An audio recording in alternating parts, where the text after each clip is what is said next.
on your side. This is WHAS 11 News. Good Saturday morning, Kentuckiana. It's 7 o'clock and 62 degrees outside. So great to see you. I'm Tabney Dozier. Hurricane Harvey smashed into Texas late last night with strong winds and torrential rain.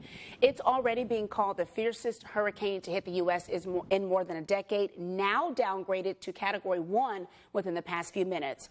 ABC's Lana Zach has more from Houston as the state of Texas prepares for the worst. Hurricane Harvey is ripping into the Gulf Coast, making landfall early as residents of Texas, Mississippi, and Louisiana are now riding out the worst of it.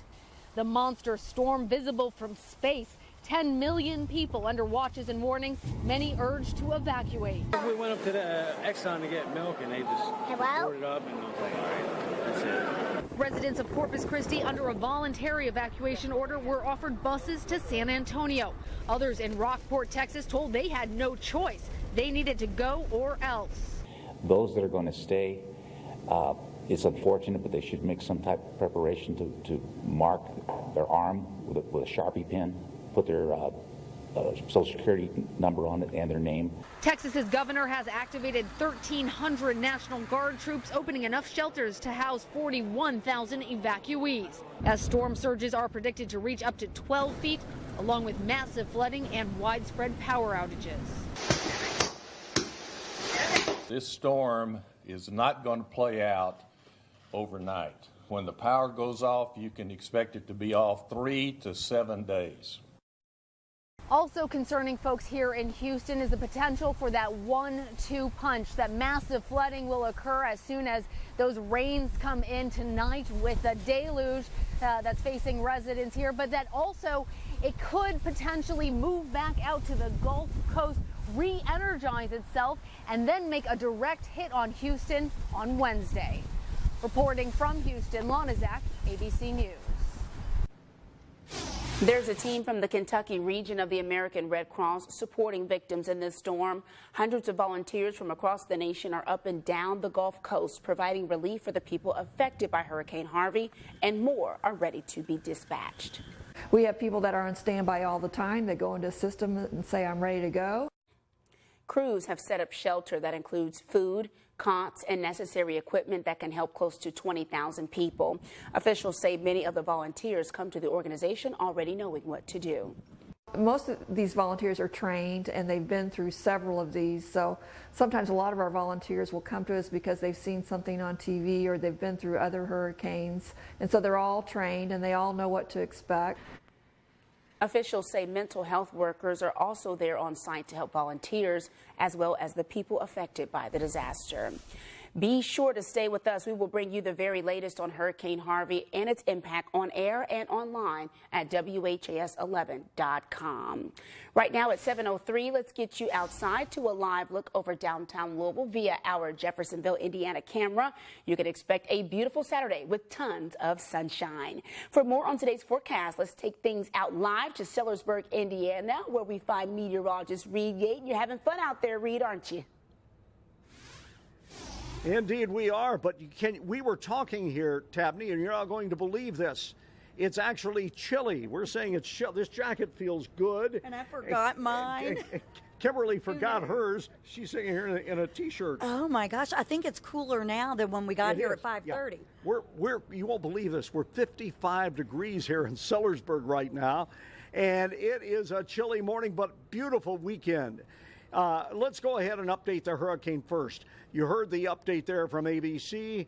Here's the latest imagery, latest satellite imagery, losing some of its definition. The eye of the storm not quite as well formed. Top winds now 85 miles an hour. The storm is about 25 miles southwest of Victoria, Texas, dropping a lot of rain. It will be a story that stays with us through the weekend and through the week ahead. With weak steering currents, the storm isn't going to be moving a great deal. It is on land, but it's still, even though the winds are weakening, it is still a rainmaker, will continue to be for the week ahead. That's going to be a major weather story. Here is our weather story this weekend. A forecast as we close out August here this week. starting with a final weekend in August. 83 today. Tomorrow's high 84 degrees. Plenty of sunshine, comfortable humidity, dew points in the low 50s. Very, very comfortable. Wow, daylight here. And you really see the beauty here. Isn't it pretty? Speed Park. It really is a beautiful place. You know, it looks like an English garden in this park. I mean, it seriously is one of the most beautiful venues for an art fair. Now, we got a couple of pieces here. We do. Well, I tell you what, I think we'll hold these for about 20 minutes. Got it. We got necklaces, ladies. The jewelry is always popular. Absolutely, yes. We have some of the best jewelry artisans out there. Well, it's traditional here. I do Christmas shopping, some Christmas shopping here every year. You absolutely do. As soon as we go off the air, Reed shops. I hijack Kim and I say, let's go over here. We got a particular one I want to go to, and there's always some shopping. That's all I'm going to say because she's up early. She's got an appointment this morning, so she's up early. That's all I'm going to say. No more. Okay, Tabney. You and I have some business to transact too, as you know, and we'll talk about that off air. Christmas shopping, never too early to start. I'll see you again in about 20 minutes. Looking forward to it, Reed. Thank you. Let's hit your news headlines now. A mother and her 2 boys were found dead overnight following a shooting in the Linview neighborhood. It happened around 9 last night at a home on Bluebird Avenue. That's off Preston Highway near Male High School. Police say the boys, 8 and 10 years old, were shot to death inside their home. Their mother was also found dead inside the home. Police are not looking for any suspects. Neighbors say a family member showed up at the house concerned that something bad might happen. When that family member walked inside, they say they saw the horrible scene and called police. This is a very real tragedy. I can't imagine a soul to be that tortured that they might possibly take the life of their own children. It's very apparent that this is a close-knit neighborhood. You see clusters of people around. So this is something that's having a very far-reaching effect, not just on the extended family, but on the neighbors who live here as well. Again, police say right now they are not looking for any suspects. A death investigation continues this morning after a man's body was found in the Ohio River.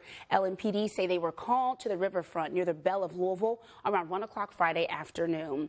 Police say the homicide unit is treating the case as a death investigation. If you have any information about this incident, you're asked to call 574-LMPD.